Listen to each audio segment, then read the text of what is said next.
This channel does not promote any violent, harmful, or illegal activities. All content provided by this channel is meant for an educational purpose only. পর্বে একটা breaking news দিয়ে শুরু করি bulletin. সোমবার থেকে খুলছে কসবার law college, কসবার আইন college. সেই কলেজ খুলছে সোমবার থেকে। আলিপুর আদালতের নির্দেশে খুলছে সাউথ ক্যালকাটা ল কলেজ।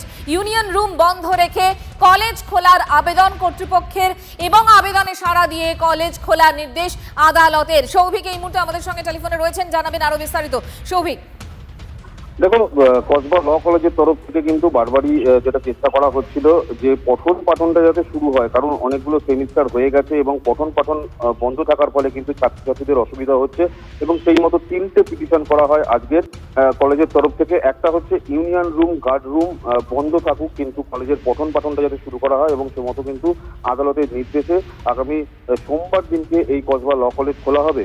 এবং সিকিউরিটি গার্ড নিয়ে একটা সমস্যা ছিল, কারণ যেহেতু গার্ড নেই এই মুহূর্তে, তার জন্য কসবা ল কলেজের তরফ থেকে কিন্তু ইতিমধ্যে একটি মেল করা হয়েছিল কসবা থানায় যাতে সিকিউরিটির ব্যবস্থা করা হয় এবং সেই মতো কিন্তু কসবা থানার তরফ থেকে সিকিউরিটি দেওয়া হবে এবং সেখানে পুলিশ মোতায়েন থাকবে এবং তার মধ্যেই কিন্তু এই ল কলেজ খোলা হবে। এছাড়াও কিন্তু বেশ কিছু নির্দেশিকা রয়েছে, যেমন আই কার্ড ছাড়া কাউকে ঢুকতে দেওয়া হবে না এবং বহিরাগতদের কোনো রকম ভাবে প্রবেশ মানা হবে না।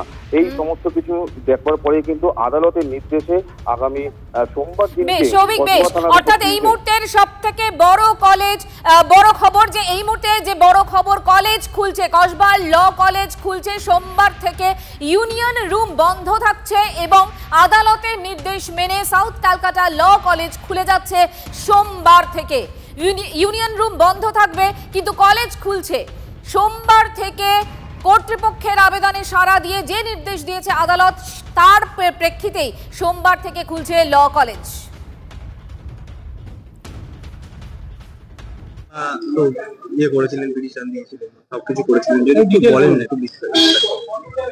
পিটিশন আমরা গতকাল, যেটা আপনাকে আগেই বললাম যে গতকাল হচ্ছে যেটা আপনার এই সৌমেন সেন আর honourable justice Soumen Sen, honourable justice Mita দাসের ঘরে যেটা হয়েছিল, সেখানে দুটো প্রেয়ার ছিল।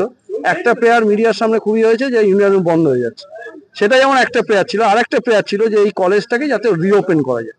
তো ওনারা আমাদের পিটিশন গতকাল বক্তব্য শুনে ওনারা বলেছিলেন ঠিক আছে, একাডেমিক পারপাসে গভর্নিং বডি কলেজ ওপেন করতে পারে।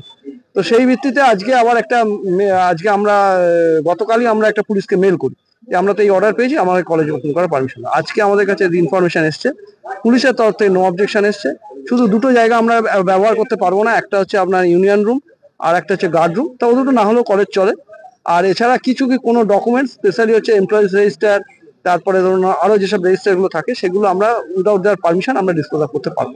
সামনে তো পরীক্ষা, ভর্তিও রয়েছে কলেজে, তো সেক্ষেত্রে দাঁড়িয়ে কলেজ খোলা তো খুব গুরুত্বপূর্ণ। হ্যাঁ, খুব ভালো ডিসিশন এটা। তো আমি বলবো এটা, দেখুন, স্টুডেন্ট স্বার্থ বিরোধী কোনো কাজ আমরা কেউ করতে পারি না।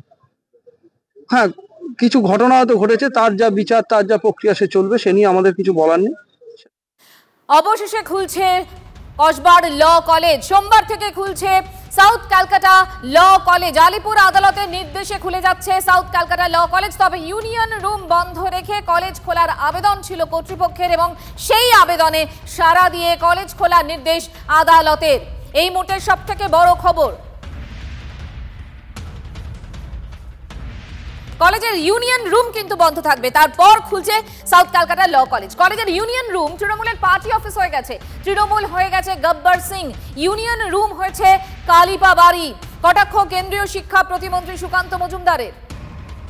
ইউনিয়ন রুমগুলো এই মুহূর্তে খোলা থাকার যেভাবে কথা না, কিন্তু খুলে রাখা হয়েছে এবং যেভাবে তার ব্যবহার হচ্ছে, এটা পার্টি অফিস হয়ে গেছে।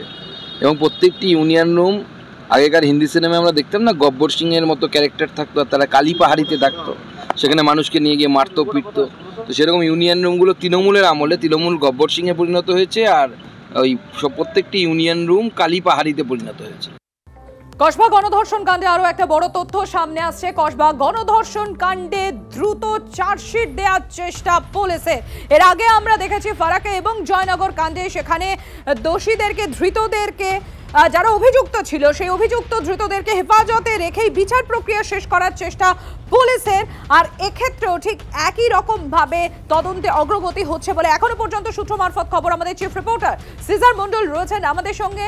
সিজার, তবে একদমই এর আগে আমরা দেখেছিলাম জয়নগর এবং ফরাক্কার যে ধর্ষণ এবং খুনের ঘটনায় হেফাজতে রেখেই বিচার প্রক্রিয়া শেষ করা হয়েছিল, যেটাকে আইনের পরিভাষায় বলা হয় ইন কাস্টাডি ট্রায়াল। সঞ্জয় রায়ের ক্ষেত্রেও সিবিআই কিন্তু এই একই কাজ করতে সফল হয়েছিল। কসবার ক্ষেত্রেও লালবাজারের কড়া নির্দেশ যে ইন কাস্টাডি ট্রায়াল করতে হবে এবং ইন কাস্টাডি ট্রায়ালের ক্ষেত্রে পুলিশের পক্ষ থেকে তদন্তে অগ্রগতি দেখানোর যে জায়গাটা সেটা দেখাতে হবে এবং দ্রুত এই তদন্ত শেষ করতে হবে। নির্দিষ্ট সময়সীমার মধ্যে চার্জশিট দিতে হবে এবং পর্যাপ্ত যে তথ্য প্রমাণ সেই তথ্য প্রমাণ আদালতের হাতে তুলে দিতে হবে এবং সেই জায়গাতেই কিন্তু তৎপর কলকাতা পুলিশ। আমরা যেটা জানতে পারছি ইতিমধ্যেই এই গোটা ঘটনার পুনর্নির্মাণ পর্ব শেষ হয়েছে, অভিযুক্তদের নিয়ে পুনর্নির্মাণ হয়েছে, যিনি নির্যাতিতা তাকে নিয়ে পুনর্নির্মাণ হয়েছে। অন্যদিকে এই মুহূর্তে কলকাতা পুলিশ মূলত অপেক্ষা করছে ফরেনসিক সায়েন্স ল্যাবরেটরির রিপোর্টের অপেক্ষায়, যেখানে ডিএনএ রিপোর্ট এবং অভিযুক্ত এবং নির্যাতিতার পোশাকের নমুনা এবং এছাড়াও বিভিন্ন যে নমুনা সংগ্রহ করা হয়েছে তার রিপোর্টের জন্য এবং সিআইডির যে সেন্ট্রাল ডিজিটাল ল্যাবরেটরির যে রিপোর্ট সেই রিপোর্টের অপেক্ষা করছে এবং সেটা পেলেই দ্রুত চার্জশিট দেওয়া হবে এবং কলকাতা পুলিশের আধিকারিকরা আশা করছেন এই মনোজিতের ক্ষেত্রেও ইন কাস্টাডি ট্রায়াল করা সম্ভব হবে। ধন্যবাদ সিজার। এদিকে কসবা কাণ্ডে তদন্তকারীদের স্ক্যানারে ধৃত মনোজিতের নিয়োগ সংক্রান্ত তথ্য এবং মনোজিতের বেতন স্লিপের কপি বাজেয়াপ্ত করা হয়েছে অ্যাটেন্ডেন্স রেজিস্টারও। খবর লালবাজার সূত্রে। আর কি খবর পাচ্ছি আমরা? সুপ্রিয় আমাদের সঙ্গে রয়েছেন, আমাদের প্রতিনিধি। সুপ্রিয়, কি খবর পাচ্ছি আমরা? মঞ্জিরা, দেখো, এই মনোজিৎ মিশ্র সে যে যথেষ্ট প্রভাবশালী এই বিষয়টা কিন্তু ইতিপূর্বে আদালতের সামনে পুলিশের তরফ থেকে আইনজীবী মারফত তুলে ধরা হয়েছিল সেই তথ্য। এমনকি এই যে জেনারেল বডি রয়েছে, গভর্নিং বডি রয়েছে কলেজের, সেই গভর্নিং বডির সুপারিশেই মনোজিতের চাকরি হয়েছিল চুক্তিভিত্তিক কর্মী হিসাবে। এমনকি সে দীর্ঘদিন ধরে চাকরি করে যাচ্ছিলেন। গত 2024 সালের আগস্ট মাসে তার সেই সুপারিশ আবার রিনিউ করা হয়। আর এই বিষয়গুলো, অর্থাৎ এই যে তার প্রভাবশালী বিষয়, সেটা যাতে আরো স্টাবলিশ করা যায় তার জন্যই এই যে মনোজিতের যে নিয়োগ সংক্রান্ত যে বিষয়গুলো সেগুলোর দিকেও কিন্তু তদন্তকারীদের নজর রয়েছে। এবং সেক্ষেত্রে যেটা আমরা এখনো পর্যন্ত জানতে পারছি যে কলেজ থেকে ইতিমধ্যেই কসবার যে ল কলেজ সেখান থেকে যে অস্থায়ী কর্মীদের যে অ্যাটেন্ডেন্স রেজিস্টার রয়েছে সেই রেজিস্টার ইতিমধ্যে বাজেয়াপ্ত করা হয়েছে, যেখানে মনোজিৎ দৈনন্দিন সে কর্মী হিসাবে যেখানে সই করতেন, এমনকি তার যে স্যালারি স্লিপের কপি সেটাও বাজেয়াপ্ত করা হয়েছে।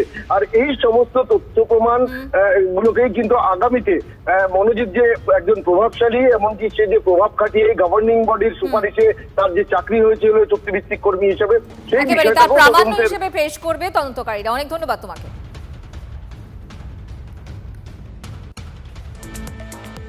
আরে কসবা কাণ্ডে ঘটনার পুনর্নির্মাণ হলো আজ ভোর 4টে নাগাদ। সেখানে মনোজিৎ সহ অভিযুক্ত 4 জনকে নিয়ে যাওয়া হয়, 3D স্ক্যানের মাধ্যমে ভিডিওগ্রাফি করা হয় এবং ঘটনার পুনর্নির্মাণও করা হয়। কসবা কাণ্ডে পুনর্নির্মাণ 4 ঘন্টারও বেশি সময় ধরে এই ঘটনার পুনর্নির্মাণ তদন্তকারীদের। তিলোত্তমার ঘটনায় পুলিশের ভূমিকা নিয়ে উঠেছিল হাজারো প্রশ্ন।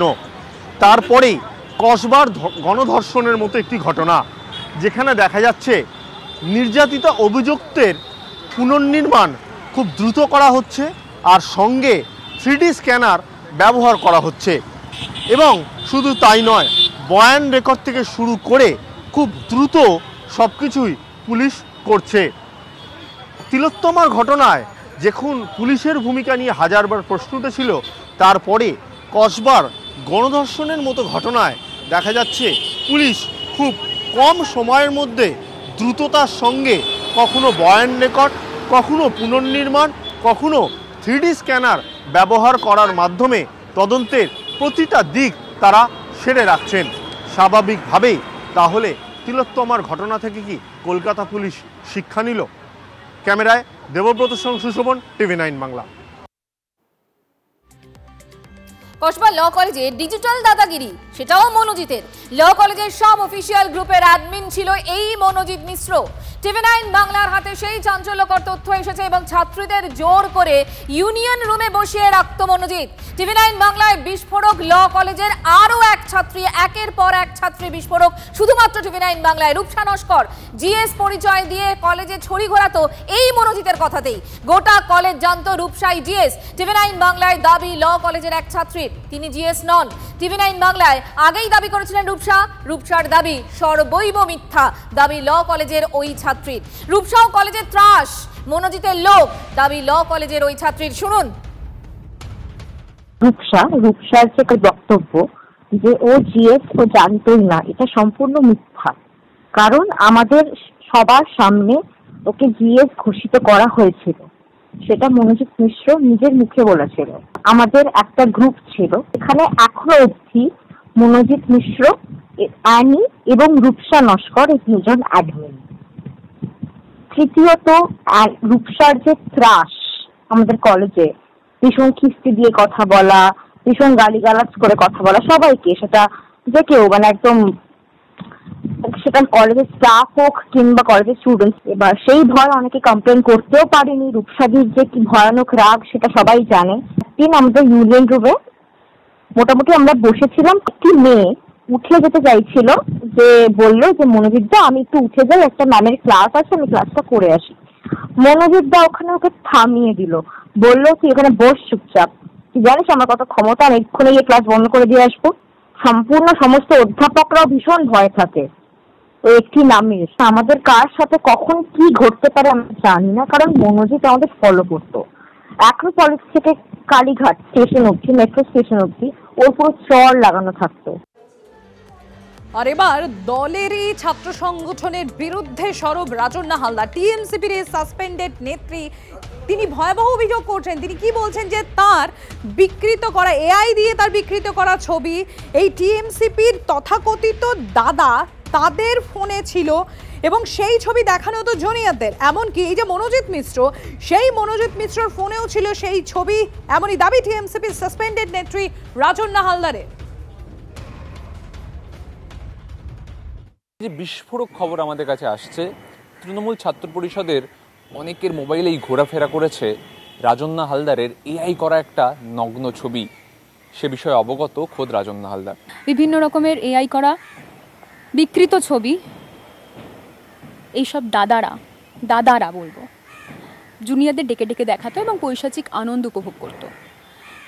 আমি যখন অবগত হই খুবই মানসিকভাবে বিধ্বস্ত ছিলাম এবং সেই কারণেই আমি আরও জোরালো করে এই মন্তব্যটি করেছিলাম যে তৃণমূল ছাত্র পরিষদের মধ্যে এরকম মনোজিৎ মিশ্রের মতো দাদারা এখনও লুকিয়ে আছে। সেই চারা গাছ যারা পরবর্তীতে মনোজিৎ মিশ্রের মতো পূর্ণ বৃক্ষে পরিণত হয়, এই কারণেই তো এটা বলেছি। এবং আজকে যারা আমি এই বক্তব্যগুলো তুলে ধরছি বলে আমি আমার নিজের দলের আত্মশুদ্ধির জায়গায় এখনও রয়েছি বলে আমাকে এখনো পর্যন্ত স্লাট শেমিংয়ের শিকার হতে হচ্ছে। বলা হচ্ছে আমি 21শে জুলাইয়ের মঞ্চে বক্তব্য রাখার আগে কার সঙ্গে কি করেছি কোট আনকোট, যেই কারণে আমাকে 21শে জুলাইয়ের মঞ্চে বক্তব্য রাখতে দেওয়া হয়েছে। তাহলে ভাবুন এখনো পর্যন্ত কি চারা গাছ আমাদের সঙ্গে রয়েছে। আমি এদেরকেই আত্মশুদ্ধির জায়গায় আমি নিয়ে আসতে চাইছি যাতে আমি নিজের ঘরটা পরিষ্কার করতে পারি। মনোজিৎ মিশ্রর ফোনেও হয়তো এই ছবিটা ছিল, হতে পারে, না হওয়ার তো কিছু নেই। এখন তো আমি দেখছি যে এরকম পৈশাচিক আনন্দ উপভোগ করে ধর্ষণের মতো ঘটনা ঘটিয়ে এবং সেটা অন্য কোথাও নয়, তার নিজের কলেজের প্রেমিসেসে, তাহলে নিশ্চয়ই থাকতেও পারে। মানে সেটা হতবাক করার মতো বিষয় নয়, থাকতেই পারে। তা আমি যখন আগে থেকে বলে দিচ্ছি তাহলে সেই উপযুক্ত ব্যবস্থাটা আমার মনে হয় নেওয়াটা খুব বাঞ্ছনীয়। আমি এখনও ডিসিশন নিইনি, কারণ কেন ডিসিশন নিইনি সেটাও আমি বলছি। যদি আমি আজকে এদের বিরুদ্ধে কমপ্লেন করি না, নামটা কার আসবে? তৃণমূল কংগ্রেসের।